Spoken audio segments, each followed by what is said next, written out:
You're switched on to the sounds of Saturday Night Swing, coming to you live from our London studio. Here for the first time is a group of young ladies that are captivating young audiences all across England. They all play their own instruments with proficiency and style. The tabloids have coined them the female Beatles. Have a listen to them now. Here are the Glovelies.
A number called Take My Wheel, written by Jane Kelly and Penny McGowan, the guitarist and bass guitarist respectively. Let's have everyone in the studio say hi. Ladies, tell us who you are and what you play. I'm Penny. I play bass guitar. I'm Jane. I play a regular guitar. My name is Nina. I'm the band's organist. I'm Silva, and I hit things with sticks. And they are known collectively as the Glovelies, and that name's not just... Oh, lovely weather we're having. Oh, so lovely. Isn't my blouse just ever so lovely? Oh, yes. Oh, ever so lovely. And Ryan here's got a rather lovely voice, doesn't he? Yes, Oh, lovely. yes, he should be on the BBC then, shouldn't he? I'll gladly take the job. And what about you, Nina? Are you feeling quite lovely today? Yes, quite. She's shy, you see. But that name's not just for comedy. You all play your instruments while wearing white gloves. First time I've seen a pop group do that. Seems difficult. Not for us. Yeah, we're professionals. Where did this idea come from, Jane? Well, you know, we're all proper good girls. This rumours of us knocking off the first blink of London are greatly exaggerated. Shh, don't tell them about that. I don't know, really. Penny and I just kind of started playing together in our Sunday best in our gloves. Mm-hmm. And you two have known each other since you were schoolgirls, right? Yes, we grew up on the same block, and as Jane said, our families would arrange Sunday tea, and we had to keep our gloves on. Jane and I started bringing our guitars over to entertain our families. We'd keep our gloves on while playing and singing, so we decided to make that our signature of sorts. I don't suppose you were playing that last number for Sunday tea. No, not exactly. It hadn't been written yet. So how do you go from playing Sunday tea to rock and roll? We got a Beatles record, and while the other girls were screaming for them, we wanted to be them. Yeah, at the time we decided to do this with our friend Holly, who also played guitar. She was going to be our lead guitarist. I bought a Hofner bass guitar, and we convinced Sylvia, who was a friend of mine, to buy a drum set. The name change was my idea. Calling her Silva saves a syllable. Yeah, syllables aren't cheap these days. Silva, you didn't play drums at the time. No, in fact, when they asked me to buy a drum kit, I thought they'd gone mental, but they were serious, so I bought a set, taught myself to play like Ringo while wearing gloves, which saved my hands, thankfully, especially dragging it halfway across England on the bus. But it turned out to be jolly good fun. Hey, we're serious. No fun allowed. None whatsoever. I suppose you modelling your group after the Beatles is why the papers are calling you the female Beatles, and obviously your first single was a rendition of the Lennon-McCartney composition I Saw Standing There. But do you think female Beatles is a fair label for you all? Well, they can say whatever they want now, can they? To be fair, before Jane and I started writing our own songs and Nina joined, we must have covered every Beatles number under the sun. Hence why we Saw Her Standing There. So we can't blame them. Brian, they had every Beatles record and LP you could imagine. So when did Holly leave the picture, and how did Nina enter the group? Holly just couldn't keep up. Well, she didn't. Penny and I ate, lived, and breathed the group, but she didn't. Chris Byrne started managing us, and we all agreed we needed someone who was going to be serious. Problem was there wasn't many lady guitarists in England, so Chris eventually found this American bird who was torn around, and we brought her in. So, she's got to be good if she's American. Easy on the eyes as well. Nina, you've already been known in America and England for being a piano prodigy. Had you been in a pop group before? No, but I saw the Glovelies playing a variety show I was on. We got to know each other, and and Penny ran me up and asked me to join. I thought it was a good opportunity. I had to get used to playing with gloves on. Kind of went against my piano training growing up. All right, well, now that we're all caught up, let's hear your latest single. Yes, let's. This one's very popular on the charts right now, but it also seems to have caused some controversy. What doesn't cause controversy these days? We were marked the day we started. Everyone constantly reminding us that proper girls aren't supposed to play rock and roll. Well, I've never been a proper girl, so shove off. It's why we wear the gloves, you see. Jane, you watch that mouth of yours. I've got a right mind to wash it out with soap. Soap, my favourite. I don't know how we're going to get through the rest of this interview. Anyway, we'll talk about the controversy later. Let's hear this groovy number with Jane singing, a song she wrote with Penny, and it's called Emily Bell.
The new single by the Glovelies called Emily Bell, written by Jane Kelly, the lead singer of that track, and co-written with Penny McGowan. Also a lovely promotional film for the song played on the BBC this That's week. Glovely film. Lovely film. Lovely film, thank you, Jen. Now let's discuss this controversy. A recent article noted that Emily Bell is being sung by a girl about being in love with another girl, and he insinuates that it's about lesbian love.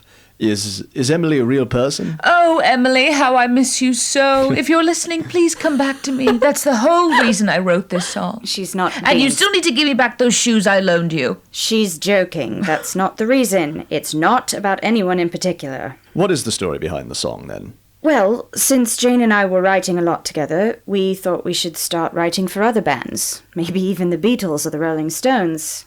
So, Emily Bell was kind of our attempt at writing something like that. Yeah, but they never got back to us. Come on, Paul, give us a break, would ya? She'll do anything to meet him. But when you're singing it yourself, is there any particular mindset going on since you're singing to this Emily Bell? Honestly, we just recorded the song without giving it too much thought. Probably should have changed the title to Emilio Bell to avoid all this nonsense, but we didn't think of that, so here we are. Emilio is Emily's brother.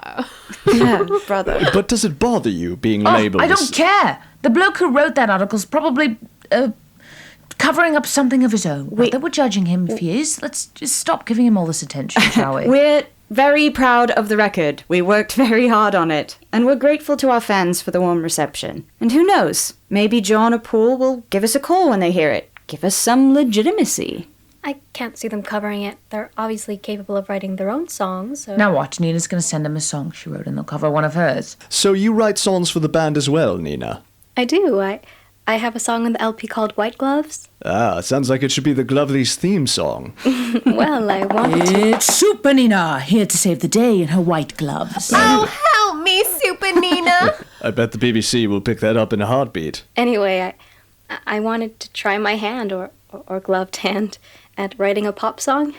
I've never actually written one before, and one night when I was backstage getting dressed, I came up with the story about a girl getting ready to go to a dance, and she's nervous, so she puts on her white gloves to feel better. Sounded like a Glovely song to me. It's sort of about finding your confidence and putting your anxieties away and having fun. Well, now you got me curious. Which track is it on the LP? Track 5. Grand. Let's have a listen to Nina's composition, appropriately titled White Gloves.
That's a number called White Gloves by the Glovelies organist Nina Falco. A very nice number, Nina. Thank you. I'm still refining my craft as a songwriter, but very thankful Jane and Penny were kind enough to include my first one. Yeah, you just gotta write a song with not so many daft notes, Nina. I've only got 12 strings, you know. I guess that's kind of a disagreement we've been having. I actually get kind of bored listening to pop songs with just 3 chords. Oh, rip my heart out, why don't you? dare you? I mean, they're still fun and everything, but I just listened to the new Beach Boys album, Pet Sounds, and the writing is just so different, so musical. I agree with Nina. That record was genius, really. Yes, we've been playing a lot of their tracks as of late. Very positive response. Well, jolly good for them, but it's not quite what we're about, really. We play rock and roll shows, not ballroom waltzes. Jane, I keep telling you a waltz is in 3-4 times. Save it for the university, Nina. Let's talk a bit about your live shows. You've been touring extensively. Before the single was released, you went over the Atlantic to America. Yes, that was amazing. We really enjoyed California. And Nina was able to play tour guide for us, being from there and all. Where in California? I'm from the San Francisco area. We got to go to Los Angeles as well, met some of our record partners while we were there, but my family got to attend the San Francisco show. Yeah, your parents looked quite nervous in a sea of screaming kids. Hey, I don't blame them. A lot of those Yanks look like they'd taken some kind of a substances to... Am I allowed to talk about this on the BBC? Let's not. Actually, I think they were more uncomfortable seeing their precious princess on stage with loud electric guitars and drums. They trained me to be a proper pianist, lessons and everything. I guess it's kind of a typical Asian American thing. I was going to ask, what is your nationality, Nina? American. Oh, I mean originally. I was born in America. My sisters, my parents were all born in America. Most of my aunts and uncles are from the Northern California area. So. Yeah, give it up, Brian. She'll never tell you. She's from the moon. Aw, the secret's out now. Very well, then. Well, getting back to the subject of love, maybe this will help quell the rumors we were discussing earlier. Do you find any time for it while you're doing all this band business? Yes, I found you, Brian. Give me a slap and a tickle, won't you? Oh my. I don't think my wife would go for that. See, all the good ones are taken. What about you, Jane? You must have tons of men proposing to you at all these American shows. Nope, only lesbians. Don't get us into more trouble, Jane. Yeah, since the two geniuses usually turn into their hotel room to write our latest hit, that leaves the blokes for Nina and I. Mostly I, since Nina's parents are keeping an eye on her. I thought we weren't supposed to talk about that on the BBC. Well, you might as well talk about it. We're on the air, after all. All right, you want to hear us sing a song about romance on the road? Play the B-side to Emily Bell. It's called Perfect World. This will also satisfy Nina's desire for fancy chords. After another hard night show, Penny and I were up all night trying to write a ballad because the record company insists that pretty love ballads are what generate large bags of money. Eventually, we came up with this number. Penny sings it quite beautifully. Well, it helps having your vocal harmony under me. Hey, you're not supposed to talk about that, remember? Well, not to dwell on this any further, but the same column that made the accusations about Emily Bell cited this number as well about you two running off together. Yeah, we're planning on running off together after money stops coming in. What money? Anyway, controversy aside, let's listen to this ballad from the Glovelies entitled Perfect World.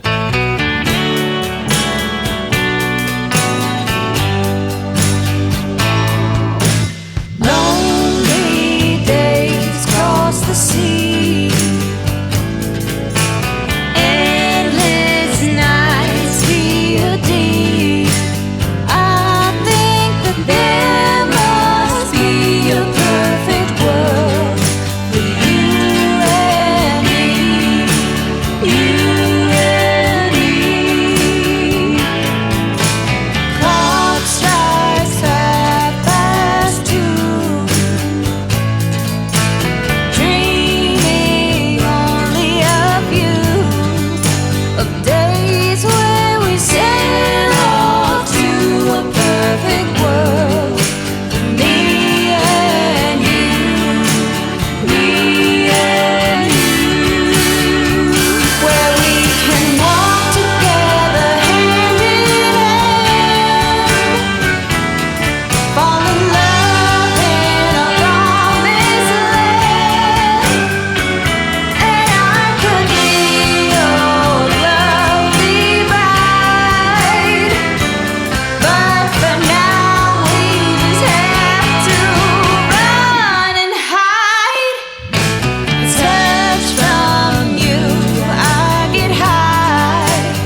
A wonderful ballad by the Glovelies called Perfect World, sung by the band's bass guitarist. And who among you arranges the harmonies? Miss Mozart? Well, Penny and I worked on them together. This is actually one of my favorite tunes we've recorded. Definitely one of mine as well. Penny, is this perfect world you and Jane are supposedly going to run away to any place in particular? Got airline tickets for it yet? No, it's more poetic than anything. Maybe even slight commentary. If I can be quite candid, we do live in a rather judgmental society, especially for women. We mentioned earlier that just being a woman in a rock and roll band is practically unheard of. And that's just the tip of the iceberg, really. Yeah, it's no different in America either. There's definitely a movement to shake the status quo, especially in the San Francisco area. Ah, that's what I loved about Frisco. Well, you're definitely seeing a movement here as well. You know what, that reminds me. I was going to ask why that Shangri-La's number. What's the name of it? Leader of the pack. Leader of the Pack. Why hasn't that number been played by the BBC? You know anything about that, Brian? Well, I can't speak for the program director myself. It's a drag, because a good group, tough American birds, not the kind of just stay in the kitchen all day. Maybe that's why the BBC hasn't played them. Jane... It's why we were nervous about playing Emily Bell, you see. These journalist blokes need to... Well, I can't say it on the BBC. Let's get back to the song. That's what's important. I happen to find the subject fascinating. It does seem like the air among young people has a very different aroma from that of their parents. You are seeing young women enter the workforce, playing rock and roll, as you mentioned. The culture seems to be changing. Thankful for that. I gave my parents quite a scare when I told them I was joining a rock and roll group. My mother said, "Sylvia Wellington, don't you read the papers? Those rock and roll mods are no good for anyone." Oh yes, that's your mum. Love you, Mum, if you're listening. Count yourself lucky. My parents disowned me a long time ago. Penny pretty much became my only family. Yeah, we're stuck together for the time being. And, speaking of the silly lesbian accusation... Jane, let's not dwell on this any further, eh? Penny, please, look, I think no matter where you're from, who you are, if you love someone who's different from you or shares certain similarities, love is love. All right? That's what we sing about. That's what everyone's singing about these days. Maybe we can find this perfect world and people can stop being so judgmental. I agree. I mean, even in the States, there's been both a lot of changes and a lot of resistance, especially in the South. I mean, remember earlier this year when John Lennon said the Beatles were more popular than Jesus? Oh, rubbish. They were burning Beatles records over what he said. Yes, I do remember seeing that. It's complete rubbish, They're sending young people to die in Vietnam and no one bats an eye. Right on. Well, I certainly don't want to get into any trouble like they did. I think we should just stick to playing music and talking about playing music. Teacher's pet. Well, I must say, I think this conversation is very enlightening, something you don't hear being discussed in a pop music platform. Feel free to be honest here, Penny. What makes you so nervous about this discussion? I mean, look, I agree with everything Jane has said. We've had long discussions in private about it all. But at the same time, I think I'd like the music to speak for itself. We spend a lot of time working it out word for word, note for note. And as I said, it's difficult for us as women. We mentioned before about why we wear the white gloves. One of the reasons is to show the public that we are women and we do respect the morals and societal norms our parents taught us. I like wearing my gloves. And I like singing rock and roll. I don't want to be written off as just some tomboy or lesbian or whatever they choose to call me. I want to be Penny McGowan. Brilliant, lass. Thank you. Bob Dylan said it. The times there are changing. I think the fact that 4 of us are here, we're a band, that's what it's all about. We're the Glovelies. We wear proper white gloves, and we play rock and roll. Sing it, sister. Wonderfully said, all of you. We're into our finale here on Saturday Night Swing, and we have one more number to close us out.